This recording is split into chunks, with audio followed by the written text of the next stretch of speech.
Quiero empezar este video con una pregunta que lleva semanas dándome vueltas en la cabeza. ¿Qué pasa con tus ahorros cuando el gobierno que emite tu moneda tiene un incentivo estructural matemáticamente demostrable para que esa moneda valga menos cada año? No es una pregunta filosófica, no es una pregunta conspirativa, es una pregunta de incentivos. Y cuando la respondes honestamente, cambia completamente la manera en que lees el mercado de las criptomonedas. Hace unos días, Graham Stephan, uno de los analistas financieros que yo veo, es un analista financiero independiente, con mayor rigor en todo el mundo anglosajón, con un historial de años evitando el sensacionalismo, publicó un análisis sobre la deuda de Estados Unidos que a mí personalmente me pareció extraordinariamente lúcida. Su argumento central es macroeconómico, no tiene nada que ver con cripto, pero tiene implicaciones para Bitcoin y XRP que él apenas roza al final y que creo que merecen un análisis mucho más profundo del que él hace. Eso es exactamente lo que vamos a hacer hoy acá en mi canal de CryptoBernie. Pero antes de empezar los invito a que se suscriban al canal, me dejen un like y pues activen la campanita. Vamos a partir de donde Stephan llega, empujar el análisis más lejos y quiero conectar los puntos que la comunidad cripto en español no está conectando. Sin nada de euforia, sin nada de eso de vamos a la luna, con números, con historia documentada y con las preguntas incómodas que hay que hacerse antes de sacar conclusiones de cualquier estilo. Si eres holder de Bitcoin o de XRP, este video no es para emocionarte. Es para que entiendas exactamente el contexto macroeconómico en el que operan tus activos. Y si todavía no eres holder de nada, escúchalo igual. Porque lo que vamos a discutir aplica directamente a cualquier decisión financiera que tomes en la próxima década. Arranquemos ahora sí.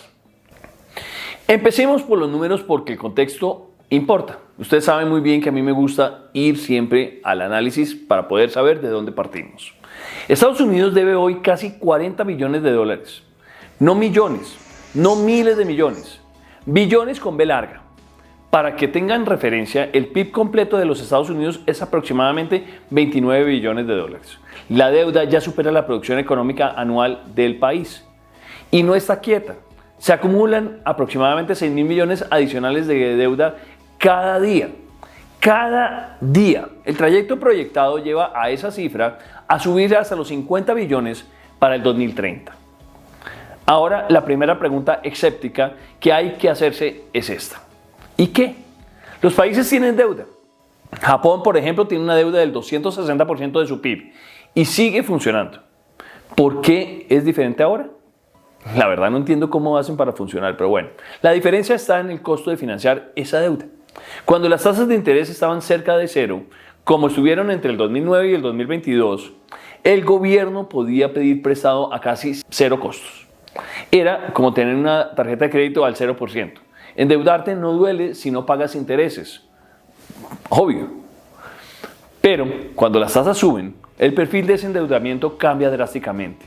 Cada nuevo bono que emite el Tesoro se inicia y se financia a las tasas actuales, muchísimo más altas que lo que vimos hace unos años. Y los bonos antiguos van venciendo y hay que renovarlos, también a tasas más altas. Reemplazas tasas del 0% a tasas del 5, 6, 7% de acuerdo al plazo y de acuerdo al país. El resultado es que el gasto en intereses de la deuda de Estados Unidos ya supera los 880 mil millones de dólares anuales. Para ponerlo en contexto, el presupuesto del Pentágono es de unos 800 mil millones de dólares. El país ya gasta más en intereses de deuda que lo que gasta en su propio ejército. Eso se llama espiral de deuda. Y es el telón de fondo de todo lo que vamos a hablar en este video. Miren, cuando un gobierno acumula una deuda que estructuralmente no puede pagar, históricamente ha tenido exactamente 3 salidas. Y solamente 3. Y esto no es una opinión, es historia económica documentada y es el núcleo de todo lo que vamos a analizar. La primera salida es la austeridad, que es recortar el gasto público y subir impuestos hasta que el presupuesto cuadre. Suena razonable en teoría. En práctica, en los Estados Unidos significa tocar el seguro social, el Medicare, el Medicaid y el presupuesto de defensa. Son el 70% del gasto federal. Sin tocarlos, no hay austeridad real. ¿Cuándo fue la última vez que un gobierno americano recortó seriamente alguno de esos programas? Exacto, no es solo difícil políticamente, es prácticamente imposible sin perder la siguiente elección, o sea, descartado. Porque díganme, ¿qué político se va a atrever a recortar gastos donde más le duele a los americanos? La segunda alternativa es esta, que es el default, o sea, el impago. Estados Unidos simplemente dice que no va a pagar y cancela la deuda. Y ya. Esto no es un escenario teórico absurdo. Países lo han hecho. Miren, Argentina lo hizo múltiples veces. Grecia lo hizo en el 2012. Rusia lo hizo en el 98. Pero Estados Unidos no es ni Argentina, ni Rusia, ni Grecia. El dólar es la moneda de reserva global mundial. Los bonos del tesoro son el activo libre de riesgo sobre el que se construye prácticamente todo el sistema financiero internacional. Un default soberano de los Estados Unidos no sería una crisis económica. Sería todo el colapso del sistema financiero tal como lo conocemos. O sea, descartada también esta opción. Y la tercera opción es la inflación. Y aquí es donde empieza lo interesante y a la vez lo incómodo. La inflación como herramienta de gestión de deuda no es una teoría de conspiraciones. Tiene un nombre técnico en economía. Significa represión financiera. Y tiene un mecanismo muy concreto. Si el gobierno debe dinero a una tasa del 2.5% anual, pero la inflación corre al 6%, ¿qué pasa matemáticamente? El valor real de esa deuda cae un 3.5% al año. La deuda nominal existe, sigue apareciendo en los libros, pero su poder adquisitivo real se evaporó. ¿Qué significa esto? ¿Quién absorbe ese costo? El que tiene los bonos del tesoro, los que le prestaron la plata al gobierno, el que tiene sus ahorros en dólares en el banco, el ciudadano con su cuenta de ahorros al 0.5%, mientras que la inflación le come el 6% del poder adquisitivo. La deuda pública se reduce, la riqueza privada se evapora y nadie puede señalar a un responsable porque técnicamente no hubo impago. Es el crimen perfecto de las finanzas públicas y esto lo han hecho 1000 veces. Ahora viene el argumento que más me interesa, porque convierte todo lo anterior de teoría en historia comprobada. Y es donde quiero ir más lejos que el análisis convencional. No es quedarnos ahí y listo, es ir más allá. Tras la Segunda Guerra Mundial, la deuda de Estados Unidos alcanzó aproximadamente el 106% del PIB. Eso es comparable al nivel actual. La pregunta de entonces era la misma. ¿Cómo pagamos esto? Eso se preguntaban en 1940. La respuesta no fue austeridad, tampoco fue default. Fue exactamente lo que describí anteriormente.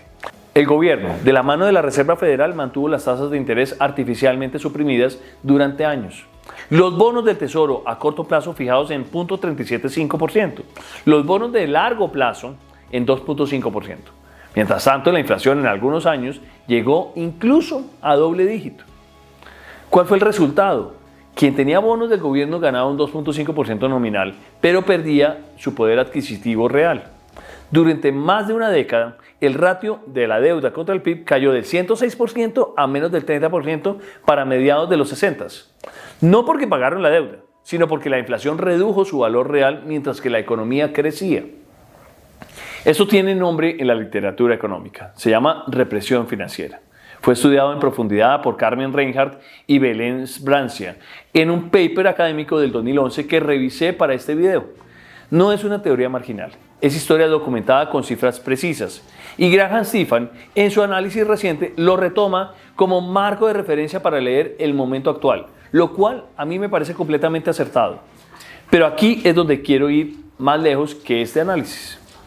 Reinhardt y Sbrancia calcularon que la represión financiera le permitió a Estados Unidos reducir su deuda en el equivalente a entre 1.5% y 2% del PIB por año durante ese periodo, silenciosamente, sin declarar nada, sin que ningún ciudadano pudiera señalar el momento exacto en que le robaron el poder adquisitivo de sus ahorros. ¿Qué significa esto? Que en esa época podías comprar, ponle un ejemplo, una Coca-Cola en $1. Años después, el dólar no le alcanzaba para comprar esa Coca-Cola. Le alcanzaba para comprar esa Coca-Cola, necesitaba $2. Un ejemplo claro. ¿Será que las condiciones actuales son análogas? Vamos a analizarlo con frialdad. Voy a ser de abogado del diablo aquí porque lo que sigue es muy importante y quiero que te quedes conmigo. El escenario actual tiene un elemento nuevo que complica la narrativa. Kevin Warsh, nombrado presidente de la Fed hace un par de semanas, tiene una tesis que suena exactamente a lo contrario de la represión financiera. Warsh quiere reducir el balance de la Fed, quiere reconstruir la credibilidad institucional. Apuesta a que la inteligencia artificial puede generar crecimiento sin inflación adicional. Si Walsh tiene razón, la represión financiera no ocurre. Las tasas bajan orgánicamente, la inflación se controla y el ratio deuda contra el PIB mejora vía crecimiento real. Ese es el escenario optimista y puede ser que ocurra. Pero el escenario pesimista también es perfectamente posible. Si los inversores pierden confianza en la Fed, si las tasas largas se disparan, si la IA no entrega el crecimiento prometido, el gobierno termina con la única herramienta que queda, que es la inflación silenciosa. No necesito que crean que la represión financiera es inevitable, solo necesito que entiendan que es la salida más probable cuando las otras dos son imposibles. Hay un elemento que pocas veces se desarrolla con suficiente detalle en los análisis que circulan sobre este tema y que conecta directamente con algo que muchos de nosotros sentimos pero no siempre podemos articular con precisión. El CPI, que es el índice oficial de la inflación en los Estados Unidos, no mide el costo de vida de la manera más intuitiva. Tiene dos mecanismos de ajuste que lo hacen sistemáticamente reportar una inflación menor a la que la gente experimenta en la realidad. El primero se llama sustitución. Por ejemplo, si la carne de res sube mucho de precio, el CPI asume que el consumidor cambia a pollo. Sí, si el steak es demasiado caro, vamos a comer pollo, porque no nos alcanza. Entonces no registra la alza completa de la carne, sino el diferencial en lo que subió la carne y lo que subió el pollo. El índice ajusta el comportamiento del consumidor. Pero ¿qué pasa si el consumidor quiere carne y no pollo? ¿Qué pasa si sigue queriendo comerse la carne y se gasta ese mismo dinero? Eso no importa para el número. El segundo se llama ajuste hedónico. Si un laptop sube $200 de precio, pero tiene el doble de memoria RAM que el modelo anterior, el ajuste hedónico puede concluir que en términos de calidad por dólar, el precio bajó. El CPI reporta deflación en laptops mientras que el consumidor terminó pagando $200 más. Temas raros, pero bueno. Ninguno de esos mecanismos es una falsedad descarada. Tiene una lógica económica.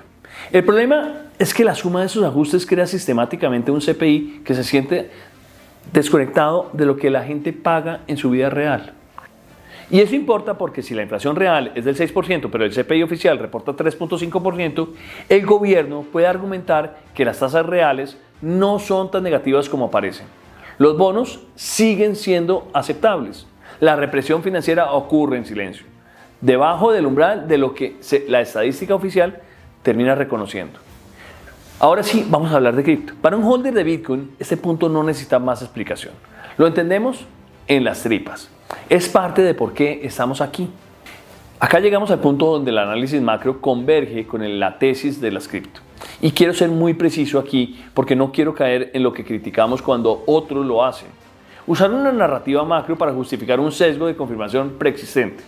Así que voy a presentar el argumento con sus fortalezas y también con sus límites reales. El argumento de Bitcoin en este contexto es matemático, no es emocional. La Fed expandió su balance de menos de $1 billón antes del 2008 a casi 9 billones en el pico del 2022. Eso es 9 veces en 14 años. Impresionante, ¿no? En el mismo periodo, la oferta de Bitcoin no cambió en su límite. El protocolo dice 21 millones. El cuarto halving ocurrió en abril del 2024 y la emisión diaria cayó a 450 Bitcoins y ya, para el 2028 caerá a 225 Bitcoin. La curva de emisión de Bitcoin es predecible hasta el último Satoshi, hasta el año 2140. La escasez de Bitcoin no es una promesa de un equipo de desarrollo, no es un white paper, es código abierto que corre en decenas de miles de nodos simultáneamente en todo el mundo. Para cambiarlo, necesitarías convencer a la mayoría de esos nodos de adoptarlo. En la práctica, es inmutable, nadie lo puede cambiar. Eso tiene una implicación directa en el contexto macro de Stephen. Cuando la alternativa, que son los dólares, tienen un incentivo estructural para expandir su oferta, un activo cuya oferta no puede expandirse se vuelve comparativamente mucho más valioso. No por euforia, por aritmética básica de oferta y demanda. Las señales institucionales acompañan. Los ETFs de Bitcoin al contado en Estados Unidos captaron más de 100.000 millones en activos bajo gestión en su primer año. Y ni qué hablar de XRP. Miren, entraron los fondos de pensiones, empezaron a incorporarlo como activo de reserva estratégica. El Deutsche Bank proyecta que Bitcoin podría aparecer en los balances de la mayoría de los bancos centrales para el 2030. ¿Y cuántas empresas no se han metido ya con XRP? Ahora vamos a ver la contra, y es válida. Bitcoin puede ser volátil en el corto plazo. La correlación entre Bitcoin y activos de riesgo en periodos de crisis puede ser muy alta, lo que significa que si hay un desapalancamiento masivo, una recesión severa, por ejemplo, Bitcoin puede caer junto con las acciones, aunque el argumento macro sea correcto. Tener razón en la tesis no te salva de tener un mal timing. Lo que el argumento macro de la represión financiera soporta es la tesis de largo plazo, no el precio de mañana, no el precio del próximo mes, la trayectoria de una década. XRP es diferente a Bitcoin, pero a pesar de todo es limitado, y eso hay que decirlo sin rodeos para no crear ninguna confusión. Bitcoin es una reserva de valor. Su caso de uso principal es ser escaso y no controlado por nadie. Su utilidad como medio de pago es secundaria en la narrativa actual. XRP no compite en esa misma categoría. Su tesis es otra y hay que evaluarla en sus propios términos. El sistema SWIFT tiene 50 años. Fue diseñado para un mundo donde las transacciones transfronterizas podrían tardar días y donde los bancos podrían permitirse tener capital inmovilizado en cuentas Nostro y Vostro alrededor del mundo. Se estima que entre 10 y 15 billones de dólares están bloqueados en esas cuentas de prefondeo en todo momento, capital que realmente no genera ningún rendimiento mientras que se espera ser usado. El servicio ODL, que es On Demand Liquidity de Ripple, propone eliminar ese requisito. Un banco convierte su moneda local a XRP en segundos. Los XRP cruzan el XRP Ledger entre 3 a 5 segundos al otro lado del universo y en destino se convierten en la moneda local del receptor. Esto sin ningún prefondeo, sin esperar la apertura del banco corresponsal, sin los 10 a 50 dólares de comisión que hoy en día cobra SWIFT.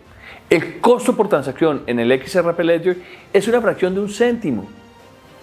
En el segundo trimestre del 2025, Ripple Payments movió 1.3 billones de dólares bajo esta misma modalidad.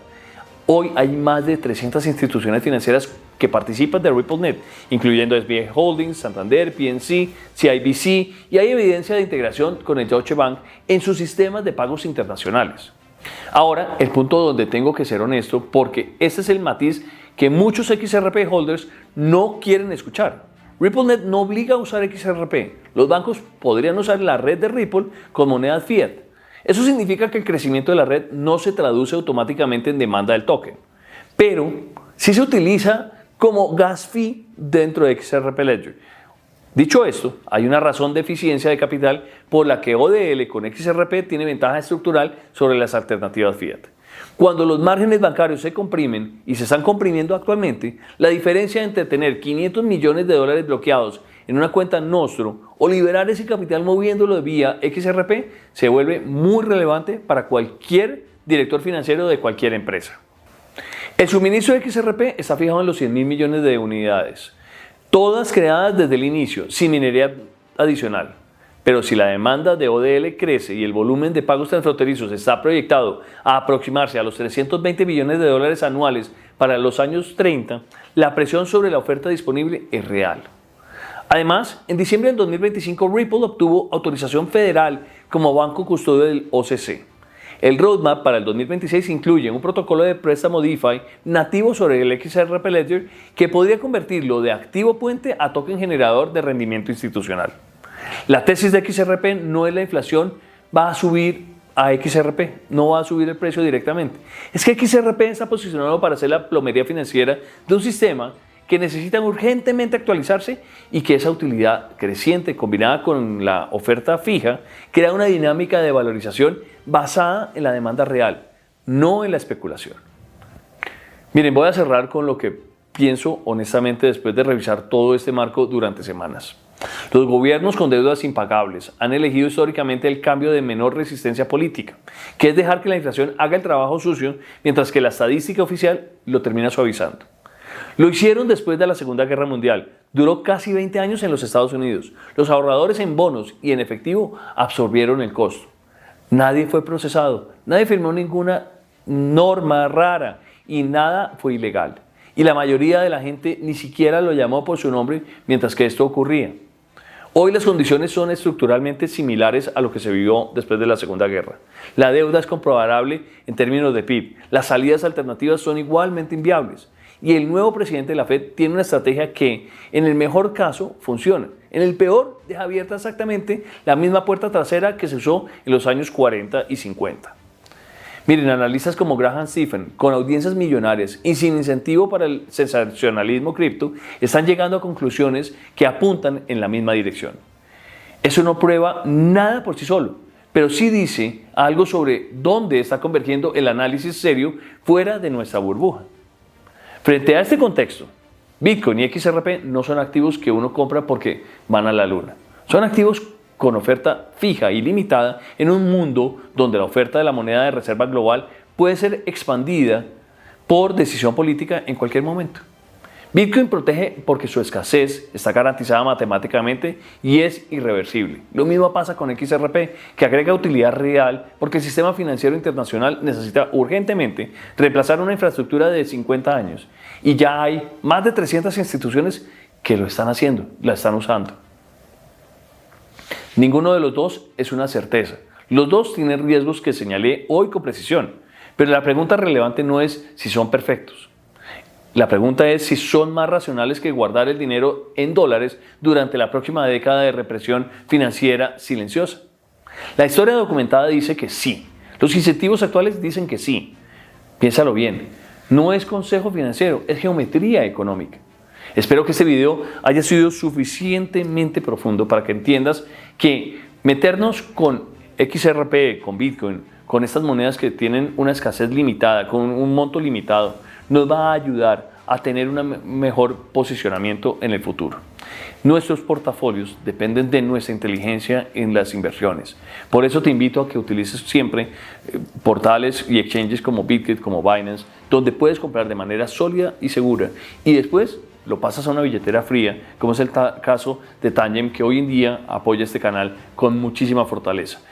Es una alternativa muy clara. Y si te dicen que Bitcoin puede llegar al $1.000.000 en el corto plazo, no creo que sea una locura.